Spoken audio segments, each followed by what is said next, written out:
Hello, friends, and welcome back to the Washington State Scholastic Esports Association for another week of League of Legends competition. So happy to be back, and I'm so happy to have two returning faces here facing off on the Rift. This should be an exciting one because we got some storylines behind these schools. But Lake Stevens and Sedro-Woolley, 4-0 for Lake Stevens, 3-1 for Sedro-Woolley. Like, this is awesome. And the even better part about it is that these teams have been going back and forth against each other for the 2.5 years that WSSEA has been a thing.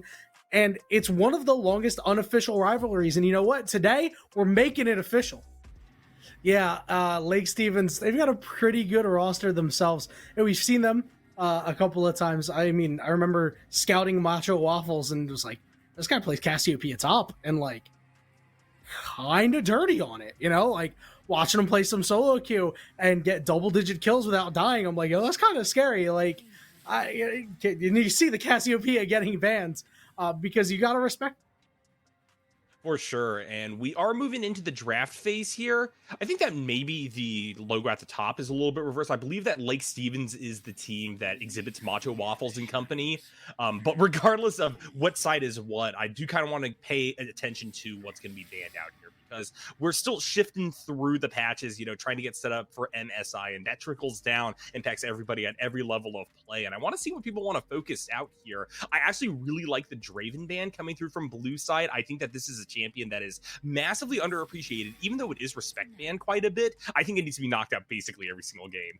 Oh yeah, absolutely disgusting champion. If you ban out certain bot lane strategies, you know, you can pair it up with a Nami. That's been the most popular pairing. You know, if you can't get that Lucian out of the normal the Holy Trinity of bot lanes we talked about, I think we talked about that last week, you can pair that up. You know, you can make do and deal a lot of damage. We are going to see that Warwick. All right. Listen, we saw the Warwick last week, didn't we? Out of can't remember who it was out of.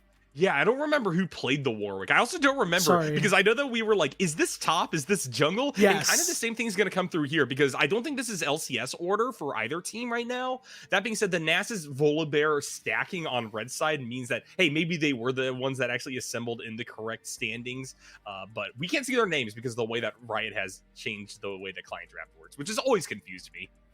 Yeah, it's a little unfortunate sometimes, but you know, we make do with it, and you know, we get to see the players' names as they get into the game, so everything's all fine. We got a couple of dogs on each team, as you mentioned, the Warwick, the Nasus. Nasus Volibear is actually a fairly potent duo that not enough people talk about. We are going to see a Thresh get picked up into that, and that means that we can see some pretty interesting pairings for your AD carry. Jinx, Aphelios, some of the more popular ones to pair up with Thresh. Yeah, certainly. And I think that Jinx is the champion that has kind of made it through the first three bans on either side unscathed. And that's something that you kind of need to tamp down on because I think that right now she's kind of pulling away as the definitive best AD carry, the best marksman in the entire game. However, before we see that selected for Lake Stevens or Sedro-Woolley, it's going to be the Malphite side. Yeah, and that's a fantastic pickup, mostly because Malphite so strong, his base damages are really, really good.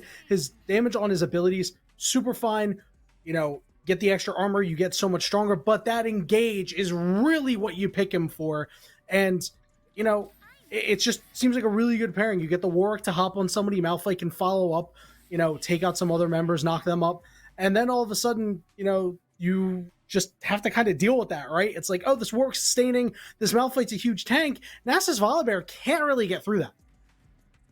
Yeah, that's definitely true. And I think that the thing with Sedro-Woolley right now is while they are being very coy about where things like the Tristana are going, I think that the fact that you have such a huge tank on Lake Stevens side kind of means that you need a huge burst damage source in the mid lane and bot lane. So I would like to actually go mid because of that. And then you also stack that with another marksman. You have the Volibear as your source of AP damage, but we'll have to see exactly what they want to angle for, as it's going to be the Soraka to answer against the Thresh. It's an interesting matchup. It's not so great, right? It's a little difficult at times, especially since with Thresh and Aphelios, you know, great, fantastic pairing, but really most champions with Thresh, depending on who you end up picking as an AD carry, you can't exactly burst out the opposing lane, but that's where you like taking your advantage. You land a hook, you get an engagement, you chunk them out, and you go from there, you lose that ability with Soraka on the other side. And if you get poked out as a Thresh, which is something that can commonly happen due to your low range, they get to say staying up off of your mistakes, and it can become a very large problem. Exactly. Soraka is a champion that I like in a lot of different contexts. I do think that out of the enchanters, it's pretty chronically underpicked. The thing is, Thresh is not one of those matchups that I actually would recommend picking it into, because in order to get that Spell Thieves boosted up, right, you need to be able to walk into Thresh's hook range and do damage from there. And that's oftentimes very, very awkward if someone is adept at landing those death sentences. Beyond that, we are seeing the Echo coming through, so this is going to be Tristana Soraka bot. Maybe that helps a little bit, because if the Soraka gets hooked, the Tristana can rocket jump forward, and if they've been doing well on the poke war up until that point, they could actually go for all-ins that maybe cuts back against the power of Famosity and Gaming Printo, right?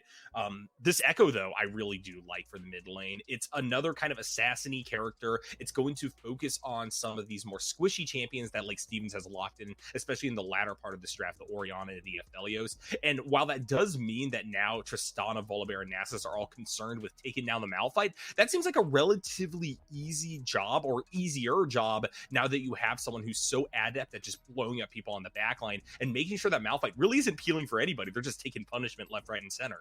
Yeah, and on top of that, Echo really helps out Nasus Volibear, right? You know, especially against the Malphite Warwick. The Warwick CC is incredibly strong, right? Volibear has his stuns here and there, but Echo being able to come in and disrupt that big frontline fight if he wants to in these, early skirmishes, if you get off some early roams, can really tilt the favor for Sedro-Woolley.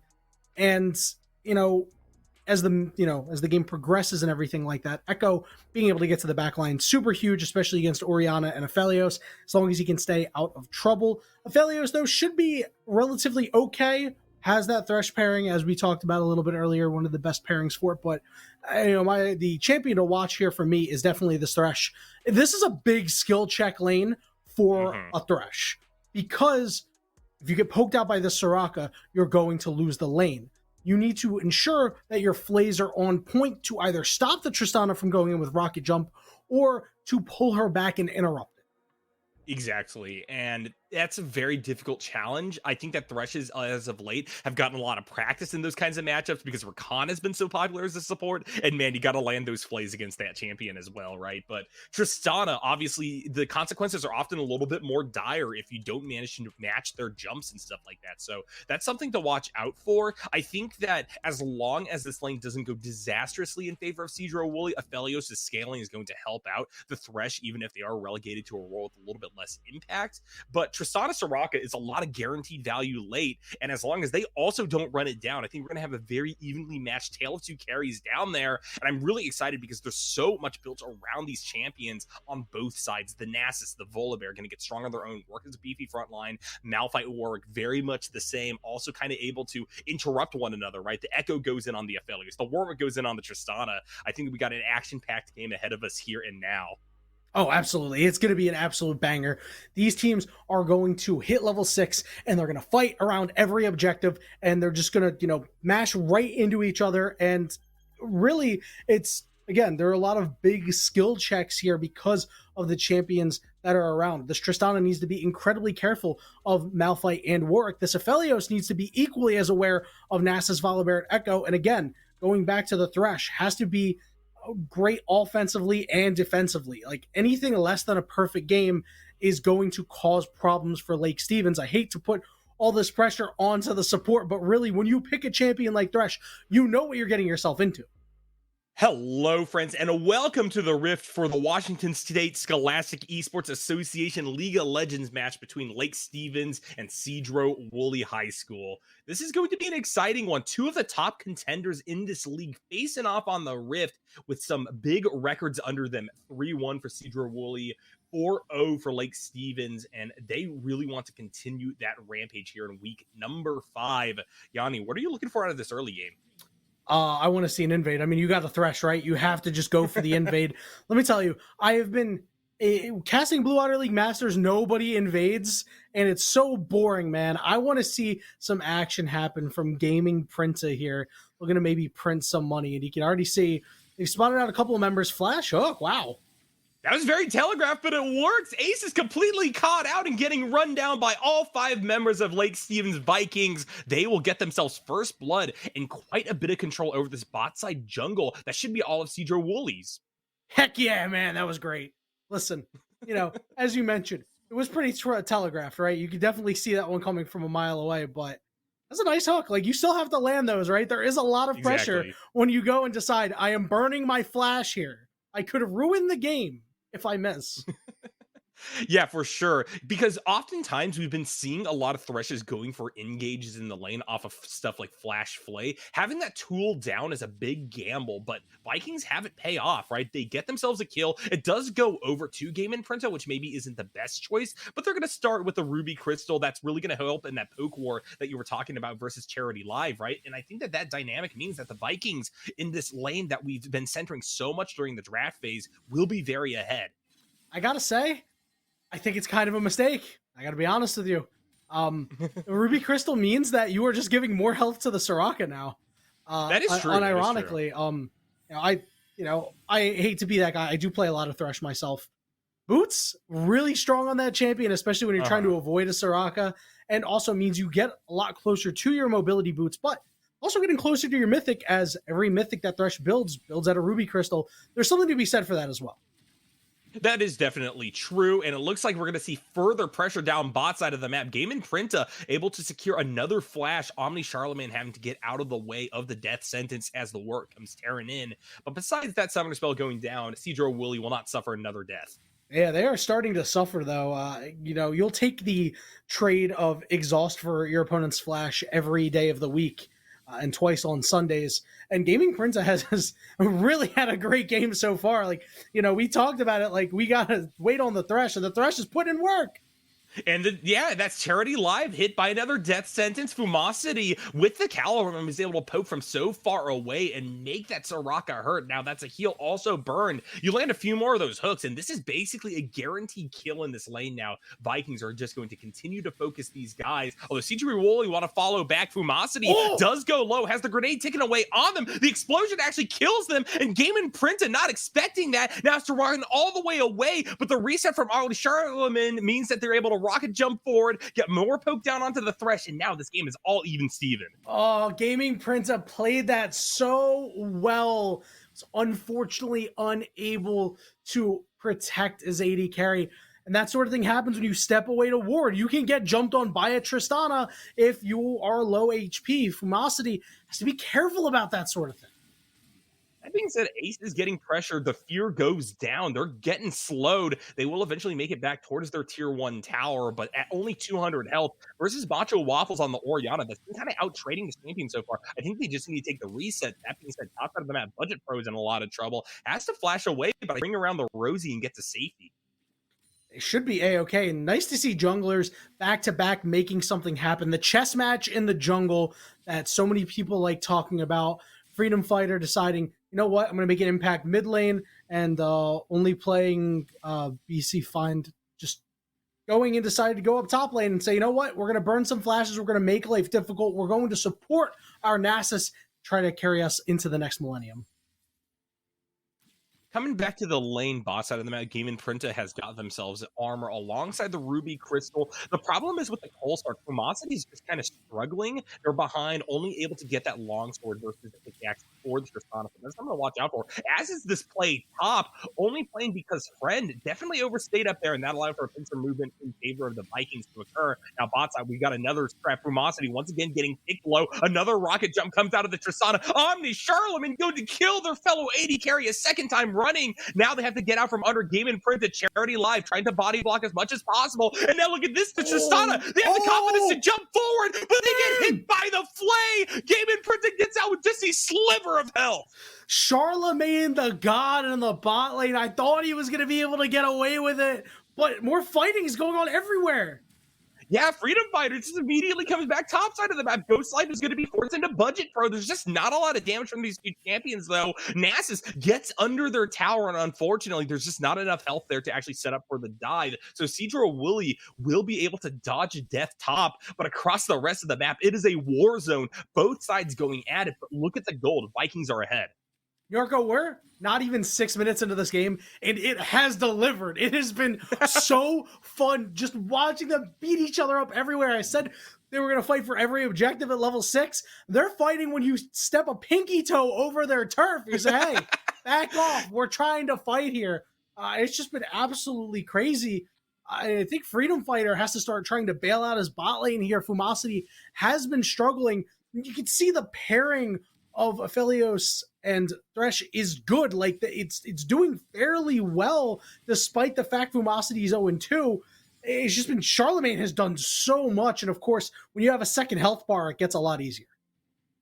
It is fortunate for the Vikings that Charity picked up one of the 2 kills down there and Omni Charlemagne grabbed the other. That's keeping the Tristana from fully running over the Aphelios. But once again, that cold start is really hurting the champion. They're still trying to push forward here. Game Prince is going to land a death sentence, but look at only playing because friend wrapping around the far side. Tristana just going to hop forward once again with the rocket jump. Luckily, with the chakrams available, this Aphelios is going to do quite a bit of damage and repel this play. Freedom Fighter now comes in as well. That's a huge play down onto Omni Charlemagne. Fumosity is going to die because of the grenade. It's a trade of the 2 marksmen. And Game Imprinted now is left all alone as the Warwick falls to the Volibear. Sedro-Woolley come out barely ahead there, but ahead they come. And they're closing that gold lead. I don't have much. No! Oh my God! He was on vision! From downtown, bro. Didn't respect the distance of the hook. 4-0 on this Thresh. What are you going to do now? That Thresh is virtually unkillable. That is super valuable up against a lane that's taking as much abuse as Lake Stevens Vikings bot is, right? Charlemagne is doing tons of damage, sure, but now if the Thresh can just kind of get themselves inserted between the Aphelios and Tristana, it's going to be very difficult to get through that brick wall. They're so accelerated towards that first item, most likely a locket of the Iron Solaria or even Shroud, and I think that actually is the balance in favor of the Vikings, not to mention that somehow a 2,000 gold lead is developed elsewhere because of the massive CS advantage top. And we do see that locket come out as we see a fight in the jungle in the river. Yeah, and that's only playing because Friend taken down, Freedom Fighter getting a little bit of revenge over there. And with the mobility boots available, you got to worry about Game Imprint being able to sway any of these fights in the bot side river because they're able to just zoom over there at a moment's notice. Gaming Prince did buy the locket and then refunded it. I kind of, I like it for the roams to get your boots, but these fights have been so close down here. They would want locket. Nice fight. Yeah, Charity's getting hooked again. And so now once more, Fumosity is just getting destroyed by Omni Charlemagne. And that shield from the locket would have been super valuable. Soraka is dead. And there is follow-up because of Macho Waffles rotating in. But I couldn't hope to think that could have been a cleaner 2-0. Listen, Gaming Printa has gone into the business for himself. 5-0-1. My guy said, listen, you put me on support. No. Look at me. I'm the carry now. This Thresh is just popping off, which is not something I expected to say. Yeah, we were putting such a high burden on them as a support, but it's really weird to see them as kind of a carry now. They are getting chased down by multiple members, only playing because Friend and Ace are going to chase the champion down, and they weren't able to cash out that last kill, so they are down a mythic item, and even with Fumosity providing suppressive fire, eventually the shutdown will flow gold over to only playing because Friend, and that Volibear is now activated. I'm so sad, man. I'm so sad that he died. Gaming Printa has definitely been gaming. Everybody's been gaming on the map, Yanni. Look at how many plays we're seeing. Shockwave. Freedom Fighter heals up massively. The Shockwave follows up as well. Macho Waffles is helping the Warwick tear through the team. But here comes Omni Charlemagne to save Ace. Macho Waffles also can't get out from under the Tristana. And we have 2 5-kill champions on the Rift now, Yanni, at only the 10-minute mark. No way. Oh. Ace, oh my God. David Brinta is just hitting these hooks left, right, and center. Charlemagne's dynasty in the bot lane. No. It's Gaming Printa's dynasty. They are fighting back and forth the dunk. Oh, and Budget Pro bullying Ghost Life is storing up that lane fully in favor of the Vikings. Let's see where else Vikings can strike next. For the time being, it's still a little bit difficult for Fumosity to step towards this persona. If anything, the gap only continues to grow as that champion gets more and more ahead on kills, while the Aphelios is only really getting assists in kind. But regardless, they're absorbing the pressure under the tower quite nicely. Damon Printa there, obviously a huge brick wall, stopping the Tristana from really cashing out by taking down some of those turret plates. So overall, this is within either game's wheelhouse. If Ghostlight can get back online, I really do think that Sedro-Woolley, because of their better gold distribution and being concentrated on the Tristana, could really come alive here and shut down the Viking. And we're going to see potentially more fighting up on the top side as the Rift Herald comes alive with the ultimate burned by the Nasus. And that is going to be a huge slam down from Only Playing Because Friend. Budget Pro flashes away. We'll get to safety, but now that is the topside river completely locked up in favor of Sedro-Woolley. Budget Pro, I don't think they can continue to push, but they will start hovering the river once more, and that forces Ace up here to defend. Cayman Prince, another hook, bro! Oh my gosh, the box is activated. Not really stopping a whole lot of an approach, though, but a big Moonlight Vigil now means that Lake Stevens Vikings do it. Rift Herald, it's Bud kill onto the enemy jungle, and they will return back up topside to absorb this wave, although I don't think they were expecting the Echo to also be there, so immediately they will turn tail back, trying to pull these Red Squad champions down to the rest of their team who are clustered around Shelly. All right, I finally figured out. Oh, wait. All right, everything's fine. It just feels like there's been constant fighting, but I finally figured it out why Gaming Printa is so good. Gaming Printa is gold 1 and has a 66% win rate on Thresh. He is actually cracked at that champion. It's so hard to play Thresh too. Like a gold player, I would not say is like usually the like demonstrator on that champ, but clearly 66% win rate means that they're doing something right. And Ghost Life is getting run down, showing that Budget Pro is doing something right on this Malphite as well. Hey, listen, I play a pretty decent Thresh, all right, and I just got promoted to Plat recently. I was thinking when these plays were happening, I was like, this guy, I like what he's doing. Like, I understand his thought process. A lot of the time when I watch Thrashes, I'm like, he could have done this, but I'm like, this guy knows the angles. Like, you get to get so creative in lanes with Thresh. Based on your positioning, you can cut the lane down to certain angles. And like Gaming Printa very much understands that, which is an incredibly high level concept. No, certainly it is. And I think that they have really just kind of bullied Charity Live to a point where the Soraka is not at all a feature of that lane. They are just kind of there to provide an extra health bar for Omni Charlemagne. The thing is, Omni Charlemagne also knows how to play Tristana exceptionally well. They just completely ignore Gaming Print in a lot of cases and just rush down Aphelios. Here, Macho Waffles might be in a bit of trouble. That's at least Flash Burn. Now the Volibear actually will turn tail. They don't want to have this smoke, especially with Ace being so low and Freedom Fighter coming out. They will crack the skies open, try to get some poke down, but that's about it. I think this is finally our first lull state of the game, Yanni. Oh, listen, don't speak too soon because you know this dragon is coming up in about 15 seconds, and I like everything that is coming together here. It's just really impressive stuff out of both of these teams, honestly, despite the fact that we have 22 kills over 14 minutes, which is just a little bit.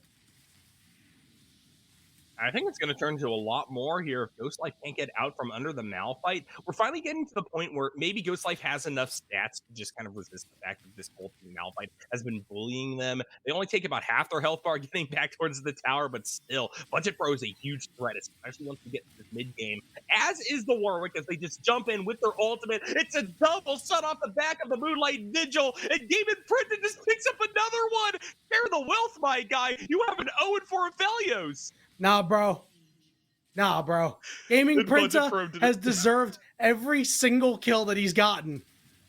All right, and let's see if they get some more Fumosity with the Caliber poking from as far away as possible. A double flay back. Freedom Fighter picks up the kill onto Ace, and now Only Played Because Fred has absolutely nowhere to go. They're out-kited. They are out-smited. Freedom Fighter 29, now up at 5 and 3. Bro, I hate to only talk about Gaming Printa because everybody else has done very well for Lake Stevens, but that dude is my hero.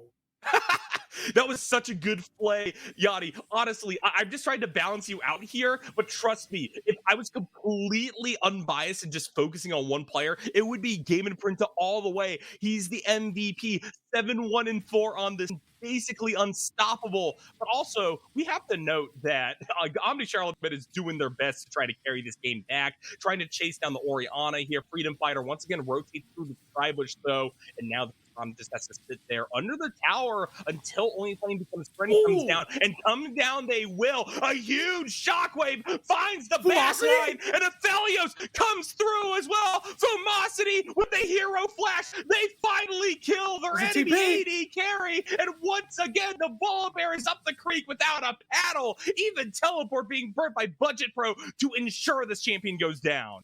There we go. That was a fantastic team play. Fumosity flashing over the wall, knowing, you know what, I want to finally get my first, making a huge play happen. Macho Waffles with fantastic kiting, a great ultimate, and a great teleport out of Budget Pro, which we haven't really talked about Budget Pro that much because every time the camera's panned over to him, he's gotten a kill or an assist. 5-0-2, 105 CS to Nasus's 49. This is what you really want to see when you're against the Nasus. Ace has Rewind available. I don't know if we actually will see Blue Swan get a kill. No, never mind. That was rude. Obliterate him. Yeah, that was rude. The hook, the knock-up, all at once to CC lock him. That's just mean, man. Like, Lake Stevens is pulling away with this game. And Budget Pro is now living in enemy He's level territory. 12. Only playing because Fred can't even get over to this blast plant. The Malphite suffocates the Volibear. Eventually, they are separated. But, I mean, the damage is done. This Malphite is going to be unkillable. This is one of the big worries we had for Sedro-Woolley's composition. And now, one of their only tank busters is getting rushed down once again by the Warwick. Omni Charlemagne is forced into the alcove. Ultimate activated. There's the press. There goes Charity Live. And there goes the Tristana. Now, Fumosity is getting in on the gold income. They just got a double-double. And Yanni, I think that the Vikings are looking to take this game home. It's Fumosity season. It's a Viking funeral for Sedro-Woolley, and it's a Viking funeral for Ghost Life up top. Oh, this Nasus pick is just not paying off. When was the last time you saw a Malphite this ahead on CS versus the enemy champion, Yanni? This is usually a pick that you reserve for players who are going to be weak-sided. And yeah, the jungler really hasn't come up a whole lot, but it doesn't matter. Budget Pro is taking this into their own hands. They're batting for 2 right now, and now Ace is getting rushed down once more. Rewind already used. The Freedom Fighter has so much movement speed. They just rush right back to the Echo, who does escape through the blast plant, but Warwick doesn't care. Warwick wants in onto Omni Charlemagne. Shockwave gonna continue to lock these champions Charlemagne, up. you don't want that. The Tristana damage does mean they will kill the Warwick before falling to Macho Waffles. Yo, Macho Waffles is putting in work now too. Macho Waffles is starting to run out of room though. Yeah, there's nowhere else to go once they're in the river like that, and that will be only playing because Friend following up. Maybe that didn't even play, but I say that, and immediately Budget Pro pulls the trigger with a huge unstoppable force, and now, once more, the hooks from Game and Brenta make this all in favor of the Vikings. Death sentence, Fumosity, everything is just going up in favor of Blue Squad. This dude has put together so many death sentences. He has finished his thesis paper 8, 1, and 9, just doing so much, doing really the most. But overall, it's just been really, really good for Lake Stevens. They've come together after a bit of a rough early start and are just fully activated. Everyone is a menace on their side of the rift. It's a 10,000 gold lead. The Vikings have well and truly put this game in the bag. We've seen huge throws. In fact, it was a throw that the Vikings capitalized on to get a victory in week number 1. So don't count out Sedro-Woolley just yet. But given the velocity that this game has been accelerated to, it's going to take a miracle for Sedro-Woolley to bounce back. And unfortunately, Ghost Life is kind of put to like the 40-minute mark in order to scale. Once again, they're just getting bullied alone top side of the map. Budget Pro goes legendary on the Malphite, and that's a full tank build, buddy. They didn't greed. They did not go AP. They know that they're just playing for the team because look at the rest of them. They are all so strong. A 2-man defense versus Charity Live, and only playing because Friend, another big play from the Thresh, is going to defend that choke point. And now there's a potential for a reclap now that Fumosity has also rotated in. Omni Charlemagne trying to charge up their grenade versus Game and Printa. Look at the teleport. Here comes Freedom Fighter as well. Fumosity trying to poke with the Calibrum, only playing because Friend completely caught out. And look at the massive unstoppable force. A double kill for the Tristana. I mean, excuse me, the Malphite. The Tristana is the last one left alive, in fact, as Ghost Life just has to walk topside knowing that mid is he gonna die this? Sedro-Woolley, they can't even keep their AD carry alive with 2 turrets defending them. What a fantastic fight and great target selection out of Freedom Fighter. Going over the wall, getting on top of that Soraka. They tried to get the Malphite, tried to get the Warwick off of the Soraka, right into a 2-man Malphite ultimate, and it is curtains here for Sedro-Woolley. I can't imagine they're going to come back from this sole point here for Lake Stevens and such a massive lead, and they're playing so well. I actually don't think Budget Pro dies here. It's going to take the Tristana coming over for them to do any significant damage to this Malphite. And even then, because the Malphite knows that's the case, they're going full armor here. Ace just has to ult back away. They can't deal with the burst damage the Macho Waffles is bringing to the table either. And that's really a sign of desperation when you're sending 4 members mid and you can't pick up a return kill, even before the Vikings have backed off their top laner or mid laner to go cash out.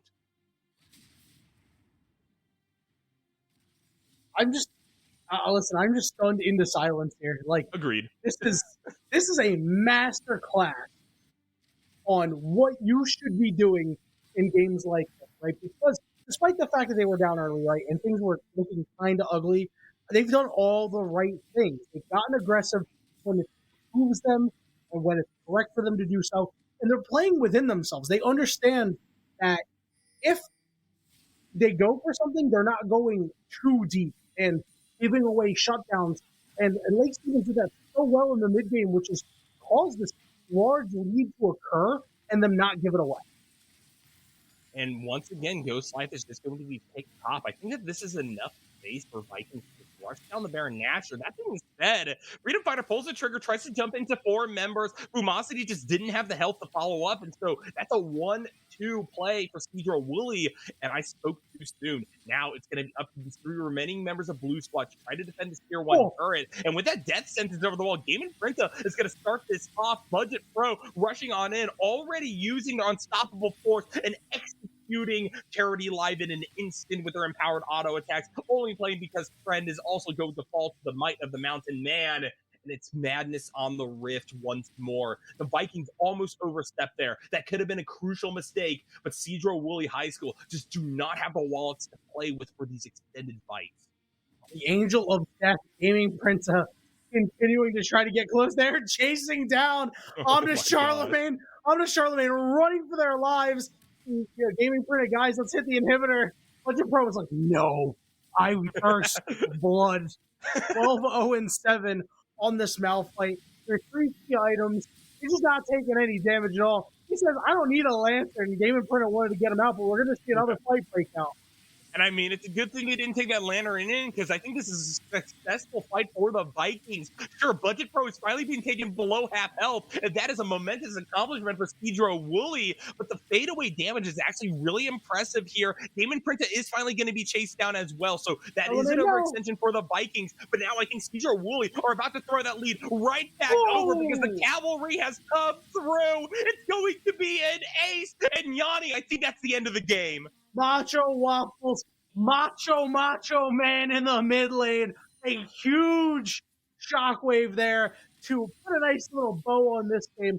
It might not actually be over, but I think that's it. There was an opportunity there for Sedro-Woolley. They won the fight, and they decided to keep going. Omnis Charlemagne getting desperate, knowing that they have to do something to try to will their team back into the game a little too far, and when they went down, the rest of Sedro-Woolley collapsed around them.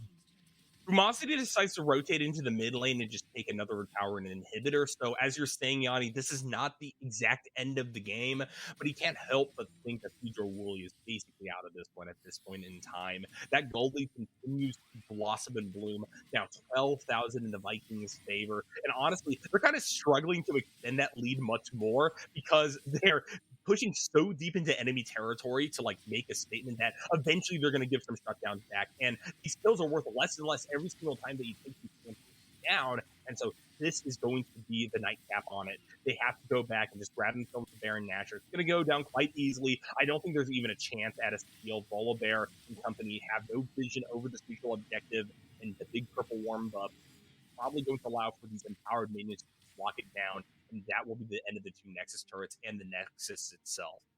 Well, they went to go take a back here, which leads me to believe that they're going to go for the dragon, but they're going to go in there. I mean, they're just Tristana. Yeah, they're just going to go for the Tristana. Why who? not, right? The who? Charlemagne. I'm pretty sure they just got Thanos out of existence. Yeah, I mean, I guess that's what happens. The Malphite is at 3 tank He's items. He's got a needlessly large rod. I'm going to go for the large rod. Like, might as well build AP from now. It's not like anybody is killing me anyways. That being said, it is a 2v4 situation. We'll see what they can do. Macho Waffles is isolated away from the Malphite. Ace really wants this. They're going to flash Ignite, yet still they cannot kill the Orianna. This is a big shockwave opportunity. The rest of Sedro-Woolley kill the Malphite as the 3 other members of the Vikings have secured the Infernal Soul, and now they are going to make their way up into the mid lane to try to end this game as the 2v4, the Herculean effort from the Vikings top and mid is paying off massively. Look at everybody just getting slaughtered in front of the might of this Malphite. That is a near ace. Omni Charlemagne has come back up, but they will not be able to defend these Nexus turrets. Omni Charlemagne has brought the pizzas back, has walked into the apartment, and everything is on fire. The turrets, the Nexus, and Lake Stevens is on fire. What a game out of them. Impressive showing for sure. Lake Stevens Vikings looked in control basically after the, I would say, 8-minute mark. Before there, I was getting worried. I was on pins and needles because Omni Charlemagne put their carry pants on, Yanni. And honestly, I would take a Fed Tristan over Fed Thresh any day. However, I don't think I would take anything over the Fed support of Lake Stevens Vikings in particular. What an incredible showing there from Game Imprinta. That was something else, man. When that Thresh got picked up, when they went Thresh to Felios, I was like, okay, they know what they're doing. Like they very clearly have an idea of what they're doing. They understand the meta and why these champions are strong. And the lane didn't go so hot. It really didn't. There were a couple of mistakes made. And really, I think Omni Charlemagne forced a lot of those mistakes rather than waiting for them to occur. They took some very good opportunities to pick a fight that they deemed themselves strong. So it was a really great game. Like you have to give some credit here to Omni Charlemagne, despite the fact that the game didn't go their way. They did play incredibly well. They forced a lot of early errors. The rest of the team around them was just not up to the task. And I'm going to say that for quite a while there, as long as Sedro-Woolley maintained a relatively even gold standing versus Lake Stevens, the other people were occasionally up to the task, actually. I think that Only Playing Because Friend in particular did a great job counter ganking and setting up their own plays on the Volibear. But yeah, unfortunately, that top lane in the isolated 1v1 was going all in favor of the Malphite and Budget Pro. That was something that we didn't really see Sedro-Woolley ever able to answer back against. And eventually, as we saw more and more pressure being diverted towards the bot side, as we also saw Freedom Fighter come down there, that eventually led to a situation where the dam breaks, right? And Fumosity gets the double kill. Now they're online. They're getting a bunch of gold. And from there, it's total control over to Lake Stevens High School, and a deserved win for them. Yeah, an absolutely big win. And that team is just absolutely incredible, really. They were 4-0, now improved to 5-0. And much like Seattle built PCs, they are indeed built different. You can't talk more about Gaming Printa, but really, Macho Waffles kind of went under the radar of this game. 13-2 and 18. Yep. You know, we didn't talk about him that much other than the very big shockwaves that he had that sent shockwaves throughout the game, pun intended, of course. Really, you take a look at the damage charts, definitely up there with the unexpected Malphite, 37k damage on top of it. I don't even know if it was unexpected at that point, Yanni. I knew that they were pumping regardless of going full tank, right? Listen, I didn't Because think they were going to pump at the beginning of the game, all right? that is true. That is certainly true. I guess everything is unexpected at a long enough of a time span, right? But once we were in it, we saw that Budget Pro was there to win it. And it was certainly a fantastic game and a fantastic week of WSSEA action. Fantastic league, honestly. It's great to see a lot of these young players come through, and really, I mean, like it's great. My life is more fulfilled learning about gaming Printa and Thresh, and that's not a joke. That's not a joke. That's not a meme. I'd tell him the same thing over Discord if I could. My life is more fulfilled. I was so pleased with that game. From minute one, right, they got that flash hook, they set everything up, and those dominoes fell perfectly in position for the Vikings to continue their undefeated streak for another week running. That being